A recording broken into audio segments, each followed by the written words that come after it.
પિયુષ પટેલ સૌરાષ્ટ્રનું પ્રખ્યાત મંદિર એટલે હરસિદ્ધિ માતાનું મંદિર જગતિયા. આ મંદિર વાલાદરથી 3 કિલોમીટર દૂર છે. આ મંદિર દેશ વિદેશના લોકો પણ દર્શન કરવા આવે છે અને માનતા પણ ચડાવવા આવે છે. બધા મનોકામના પણ આ હરસિદ્ધિ માતા પૂરી કરે છે.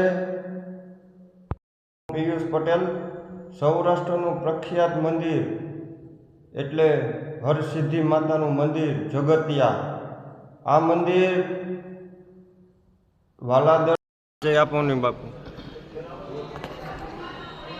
સૌથી પહેલો હું તમને મારો પોતાનો પરિચય આપું છું કે હું નિરંજની અખાડાનો મહાત્મા છું, દિગંબર સાધુ છું. મારું નામ છે જુલી બાપુ. અચ્છા, આ એક સ્થાનક છે.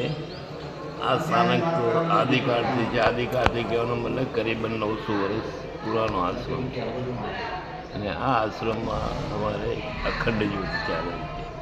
અખંડ જ્યોતનો મતલબ કે 24 કલાક ચાલુ રહે એને અખંડ જ્યોત કહેવાય. અખંડ જ્યોતની અંદર ન તો એમાં દિવેક પૂરવાનો આવે ન કોઈ જાતનું પ્રવાહી પણ પૂરવામાં આવે નહીં. એના અંદર વાયુથી પ્રગટ થાય. વાયુ છે કે નથી એ પણ આપણે સાબિત કરી શકતા નથી.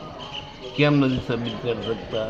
કેમ કે વાયુ સ્વરૂપે માતા હરસિદ્ધિ સ્વયં બિરાજમાન છે. એટલે માતાજી બિરાજમાન હોવાથી આપણે એને કોઈ પણ વસ્તુનો સ્પર્શ થવા દે નહીં. હવે સૌથી પહેલાં એક કે યાત્રા પૂછો કે આ જ્યોત પ્રગટ કેવી રીતના થાય? તો આ જ્યોત પ્રગટ થવાનું એક કારણ એવું હોય છે કે જ્યોતને પ્રગટ કરવા માટે શેઠ જગુસાના કુળદેવી છે હર્ષદમાં. હવે સૌથી પહેલાં રાજાઓના ટાઈમમાં આજથી 900 વર્ષ પહેલાં શેઠ જગુસા એક તો વેપારી હતા, એક તો મહાન દાનેશ્વરી. મહાન દાનેશ્વરીનો મતલબ કે પોતે ગામડે ફરીને અન્નદાન કરતા એનું નામ મહાન દાનેશ્વરી કહેવામાં આવતું.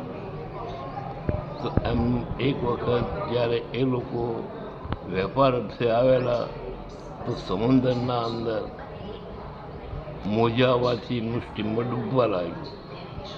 એટલે એમણે માતાજીને વાત કરી. માતાજી હર્ષદ માતા એમના કુળદેવી અને એ એકબીજાના સામે બેસીને વાત કરી શકતા હતા. તો માતાજીને વાત કરી કે માતાજી આ મારું સ્ટીમર ડૂબી જશે તો વેપાર કેવી રીતના કરશો, દાન કેવી રીતના કરશો?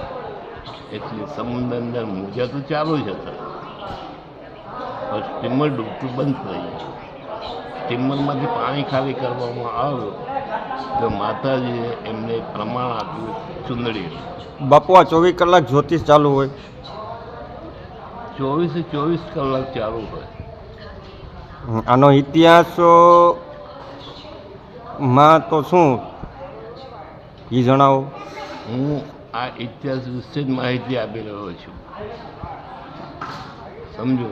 હું આ ઇતિહાસ વિશે જ માહિતી આપી રહ્યો છું.